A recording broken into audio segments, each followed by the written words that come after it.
આપણે ઘણા લોકોને એટલા માટે એકત્રિત કરીએ છીએ કે શા માટે આપણે આ કાર્યક્રમનું આયોજન કરીએ।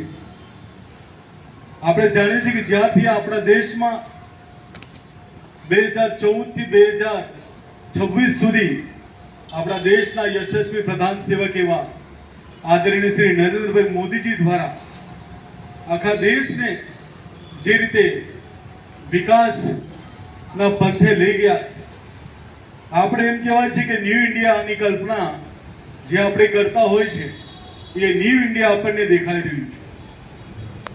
આપણે શરૂઆત 2014 થી જ કરીએ તો એવું કહેવાતું આપણા દેશમાં કે ભારત ખૂબ ગરીબ દેશ છે, ત્યાંના લોકો ખૂબ ગરીબ છે। ભારત દેશ તો ગરીબ હતો જ નહીં। જો ભારત દેશ ગરીબ હતો તો આપણા પર અંગ્રેજો કે બીજી જે કોઈ કોમે આક્રમણ કર્યું એ કર્યું જ ન હોત, તો આપણે ગરીબ તો હોતા જ નહીં। આપણને તો સોનાની ચીડિયા કહેવામાં આવતું હતું। નમસ્તે। આજ રોજ કચ્છીગામ ક્રિકેટ ગ્રાઉન્ડના ઉપર આપણા માનનીય પ્રધાનમંત્રી શ્રી નરેન્દ્રભાઈ મોદીજીના જે 12 વર્ષ એમના પ્રધાન સેવક તરીકેના જે પૂરા થયા છે એના નિમિત્તે અહીંયા બુદ્ધિજીવીઓનો પ્રોગ્રામ રાખવામાં આવ્યો હતો। માટે અમારા પ્રદેશના અધ્યક્ષ મહેશભાઈ આગળજીના નેતૃત્વમાં આ પ્રોગ્રામ થયો છે। મને ખુશી છે કે આજના આ બુદ્ધિજીવી પ્રોગ્રામમાં અમે ગામથી ડૉક્ટર્સ, એન્જિનિયર્સ, એડવોકેટ અને ટીચર્સને અહીંયા બોલાવીને એમનું સન્માન કર્યું છે। કેમ કે જ્યારે આપણા દેશના યશસ્વી પ્રધાનમંત્રી શ્રી નરેન્દ્રભાઈ મોદીજી ભારતને એક નવા ભારત બનાવવાનું સપનું જોતા હોય તો ત્યારે જે દેશના બુદ્ધિજીવી લોકો છે એમનું સન્માન કરવું આપણી ફરજ બની જાય છે। તો આજે મોટી સંખ્યામાં અહીં ઉપસ્થિત હતા બુદ્ધિજીવી લોકો।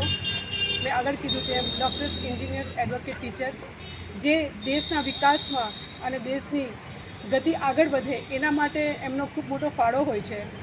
હું વાત કરું દેશના ભવિષ્યની તો ટીચર્સ છે જે બાળકને દેશનું ભવિષ્ય ઉજ્જવળ બને અને દેશનું ભવિષ્ય ઉજ્જવળ બને એના માટેનો એનો પ્રયાસ રહે છે। હું ડૉક્ટર્સની વાત કરું તો ડૉક્ટર્સ ભગવાન પછી એક બીજા ભગવાન છે જે મનુષ્યને બીજો એક નવો જન્મ આપે છે। હું વાત કરું એડવોકેટની તો એડવોકેટ જ્યાં માણસ કોઈ વિગતમાં ફસાય છે ત્યાં એમને બહાર કાઢવાનું કામ કોઈ કરતું હોય તો એડવોકેટ કરે છે। હું વાત કરું એન્જિનિયરની તો આપણા દેશના એન્જિનિયર જે આટલું મોટું ઇન્ફ્રાસ્ટ્રક્ચર અને દેશની જે આજે ડેવલપિંગ જે કાર્ય થઈ રહ્યા છે એમાં એમનો ખૂબ મોટો ફાળો છે। એવા તો આપણા દેશની અંદર ખૂબ એવા જે બુદ્ધિજીવી લોકો છે। તો હું મારા તરફથી એમને બધાનું સન્માન કરું છું અને એક વખત ફરીથી આ પ્રોગ્રામને જે સફળ બનાવ્યો એના માટે બધા જ અહીં પધાર્યા હતા એમનું પણ હું સન્માન કરીને આભાર વ્યક્ત કરું છું। ધન્યવાદ।